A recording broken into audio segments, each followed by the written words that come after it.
Hi dears, this is the Dhampur stitch. இந்த stitch நம்ம அடிக்கடி யூஸ் பண்ணுவோம் கண்டிப்பாக. இது ரொம்ப ஈஸியான ஸ்டிச். இதுக்கு ஃபஸ்ட்டு நம்ம திலகம் ஷேப் ட்ரா பண்ணிவிட்டு அதுக்கு மேலே நம்ம ஒரு சின்ன அவுட்லைன் அஷிஷல் நம்ம செயின் ஸ்டிச் தான் போடுறோம். அதை நம்ம திலகம் ஷேப் அந்த ஷேப்க்கு வந்து நம்ம ட்ரா பண்ணி நான் போட்டுட்ருக்கேன். ஓகேவா? இந்த ஸ்டிச் வந்து நம்ம அடிக்கடி ப்ளவுஸ்க்கு யூஸ் பண்ணலாம்.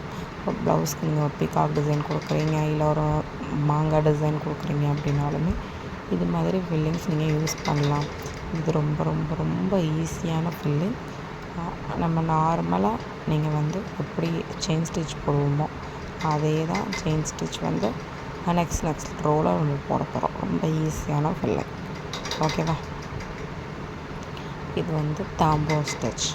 நம்ம நிறைய ப்ளவுஸ் டிசைனுக்கு நம்மளோட ஐடியாஸ் யூஸ் பண்ணி போடலாம். ஃபஸ்ட்டு ஒரு அவுட்லைன் போட்டுட்டோம். இதே மாதிரி செகண்ட் அவுட்லைன், தேர்டு, அப்படியே இன்னரில் நம்ம போட்டு நம்ம வந்து இதை ஃபில் பண்ணுறோம். வேறு ஒன்றுமே கிடையாது. நடுவில் எந்த ஒரு ஷார்ட் செயினோ எதுவுமே யூஸ் பண்ணலாம். நம்ம எப்போ யூஸ் பண்ணுற மாதிரி செயின் ஸ்டிச் மட்டும்தான் யூஸ் பண்ணுறோம். இது வந்து தாம்பூர் ஸ்டிச்.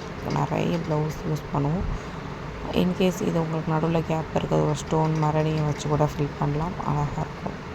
உங்களோட க்ரியேட்டிவிட்டி தான். ஓகேவா? தாம்பூர் ஸ்டிச் முடிச்சதுக்கப்புறம் ஓவராலாக வந்து பீட்ஸ் சுகர் பீட் யூஸ் பண்ணி கம்ப்ளீட் பண்ணுறேன் இந்த ஸ்டிச்சை.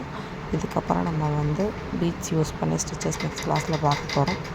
So be ready. தேங்க்யூ.